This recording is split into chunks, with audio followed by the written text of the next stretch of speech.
Today we're looking at the paper Locate, Steer, and Improve, a practical survey of actionable mechanistic interpretability in large language models by Hengwen Zhang and others, which just came out January 20th, 2026. Yeah, this is one that's been all over my feed. Everyone's talking about it. Absolutely. So for anyone short on time, here's the 1-minute take.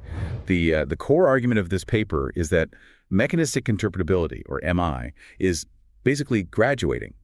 It's moving from being a passive science, where we just stare at attention maps, into a full-on active engineering discipline. Right. They give us this really clear framework for it. Locate, steer, and improve. Okay, so break that down. First, you locate. That's diagnosing a behavior by finding the specific causal parts, a neuron, a head, whatever. Then you steer. You go in and actively change those parts, maybe with weight edits or vector arithmetic. And finally, improve. Exactly. You use those changes for real-world gains in alignment, capability, or even efficiency. So in short, this is the playbook for moving from black box debugging, just hoping a prompt works, to white box control. Yeah. If you're a researcher who actually wants to program these models, this is like the new manual. That's the gist of it. Now let's really get into the weeds. Let's do it. I think before we can even talk about locating anything, we have to understand the map.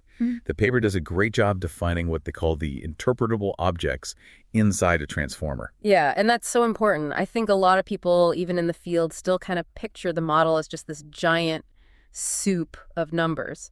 But there's a real anatomy to it. So first up is the residual stream. They call it the backbone. It's absolutely the information superhighway. In a transformer, every single layer is basically reading from this highway, doing some computation, and then just adding its result back on. It doesn't replace, it adds. Which means the information at, say, layer 20 is just a linear combination of everything that came before it. Exactly. And that linearity is a huge deal for interpretability. It means the model has this kind of read-write tape running through its entire process. And since the dimensions stay the same, you could just tap into it at any point. You can. It's not a black box. It's more like an open log file. You just need to know how to read it. Okay, so we'll get to reading it with the Logit lens later. But first, what's hooked up to this highway? You've got your multi-head attention, MHA, and your feed-forward networks, FFNs. And the paper makes a really clean distinction. MHA is all about information routing. Its job is to move information from previous tokens to the current one.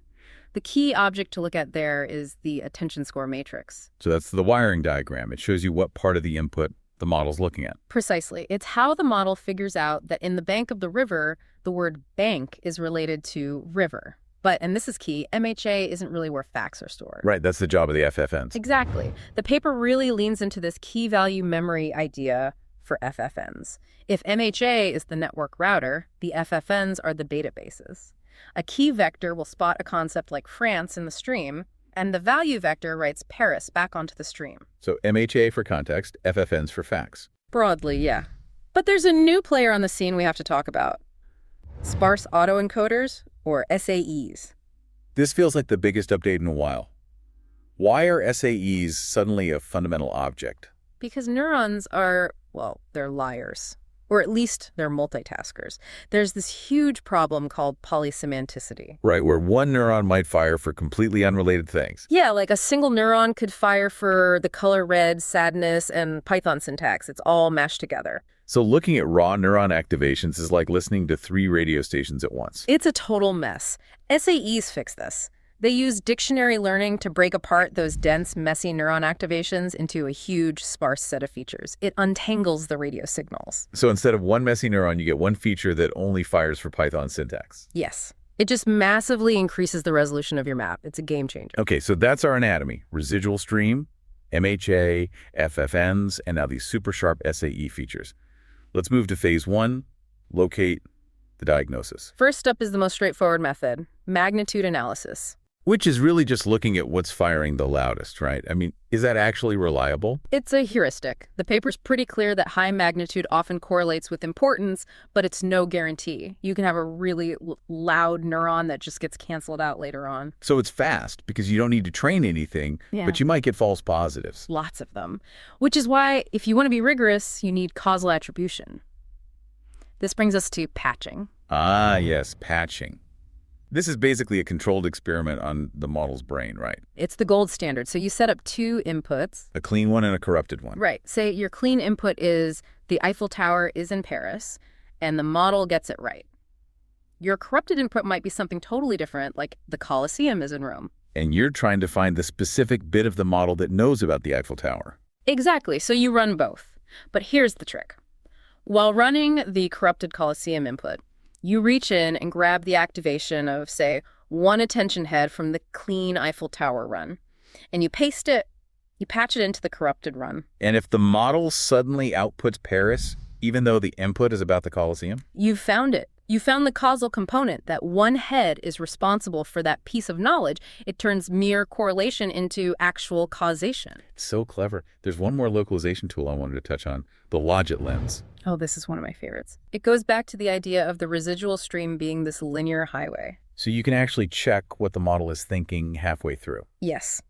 Because the stream has the same dimensions as the vocabulary, you can project its state at any layer into a list of words. At layer 15 of a 30-layer model, you might see Paris is already the top prediction, just with low confidence. By layer 25, that confidence is sky high. You're literally watching the thought form. It's like reading the model's mind instead of just waiting for it to speak. Right. It shows the answer doesn't just appear at the end. There's a whole process. Okay, so we've located the behavior. Now, phase 2, steer. We stop being scientists and start being engineers. And this is where the actionable part of the paper's title comes in. The simplest lever we can pull is amplitude manipulation. Which is just a volume knob. Pretty much. You find a head that's causing hallucinations, just scale its output by 0, you're muting it. Or maybe you scale it by 2 to amplify a good behavior. It's simple and doesn't mess with the weights. But sometimes you need more than a mute button. You need to actually rewrite a fact. And that's targeted optimization, using things like Roam or Mehmet. These are proper model editing techniques. So this is where I can go in and permanently change the Eiffel Tower is in Paris to the Eiffel Tower is in Rome. You can, yeah. Without retraining the whole model. Yeah. You're doing neurosurgery on one specific memory. It's incredibly powerful, but also risky. You mess it up, you've corrupted your model. Which is probably why the third method, vector arithmetic, is getting so much traction. It's safer because it's only at inference time, right? Exactly. You're not touching the weights at all. Instead, you calculate what's called a steering vector. And how do you find one of those? It's usually the difference between the average activations of two opposite concepts. So you run a bunch of true statements, get their average activation, and subtract the average activation from a bunch of false statements. The result is a truth vector. And then you just add that vector to the residual stream while the model is running. You literally just add it in. It nudges the model's internal state in the direction of truthfulness for that one single generation. It's like giving it a temporary bias. Okay, so we have the full toolkit. Locate, steer. Now phase 3, improve. Let's talk about the applications. First up, alignment. Right. And the big idea here is using steering vectors to handle things like safety. Instead of spending a fortune on RLHF to teach a model refusal. You just find the refusal vector and add it in when needed. Exactly, but the most powerful example they gave was on bias. The Asan et al. 2025 study they cited, the male patch. This one was incredible. It demonstrates causal bias, not just correlation. Walk us through it. So they had a clinical model predicting depression from patient notes. The researchers first located the specific subspace in the model's activations that represented the patient's gender. Okay. Then they took a note about a female patient, which the model originally diagnosed as depressed. They ran it again, but this time they patched in the male vector into that gender subspace. The text of the note was identical. Completely identical. The symptoms, the history, all of it. They just changed the model's internal representation of the patient's gender from female to male. And the result? The prediction flipped. From depression, yes, to no. Wow. That's the smoking gun. It is. It proves the model is causally using gender to make a diagnostic decision.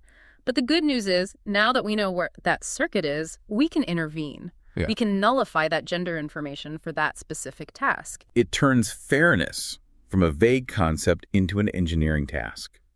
Fix the bias in layer 14. Precisely. The next area is capability. Usually we think of these interventions as constraints, but you can actually make models smarter. The killer app here seems to be with RG systems and knowledge conflicts. Oh, it's a huge issue.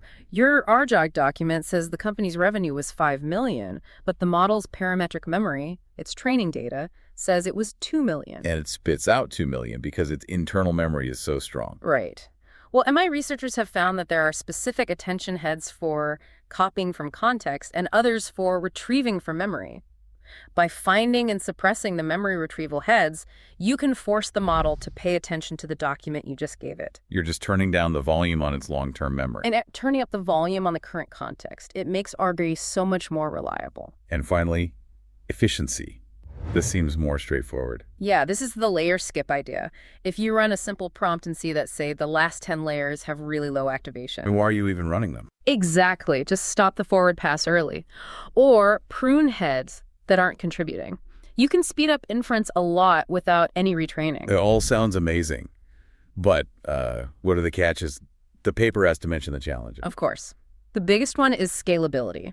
Activation patching is super expensive. You have to run a forward pass for every single component you want to test. On a model with hundreds of billions of parameters, that's just computationally brutal. It's like mapping the human brain one single neuron at a time. We need automated tools for circuit discovery. We can't keep doing this by hand. And then there's the other big one, polysemanticity. The whack-a-mole problem. That's it. You go in and steer a vector to fix a bias issue, but because that vector is entangled with other concepts, you might accidentally break the model's ability to do math or write grammatically correct sentences. Unintended side effects. Everywhere. You can't just patch a model and ship it to production. You need massive verification suites to make sure you didn't break more than you fixed. So it feels like we're in the very early days of model surgery. I'd say we're maybe in the early anesthesia phase. We know what we want to do, we have some of the tools, but it's still a high-risk procedure. Before we wrap, I want to pull back a bit. This whole paper frames MI as this new engineering discipline. But it makes me wonder about the end game. What do you mean? Well, if we get really, really good at this vector arithmetic, if we can isolate the vector for logical reasoning and another for honesty and another for writing good Python code, and we can just inject them when we need them. I see where this is going. Do we eventually stop training models on these massive, messy data sets and just start assembling intelligence? Could the future be less about gradient descent and more about composing these prediscovered vectors and circuits? It's the whole Legos versus clay debate, isn't it? Right now, we're sculpting with clay, that's training. But if we can find the perfect Lego blocks, these circuits, maybe we just start building with them instead. It would be so much more reliable. More reliable, more interpretable, but maybe more brittle. Still, it's a wild thought. We'd stop being model trainers and become model composers. Fascinating place to leave it. The paper is Locate, Steer, and Improve. If you are building anything with LLMs, this is a must-read. It's the difference between guessing why your model failed and actually knowing why. Couldn't agree more. Thanks for tuning into this AI Paper podcast. We'll catch you on the next one.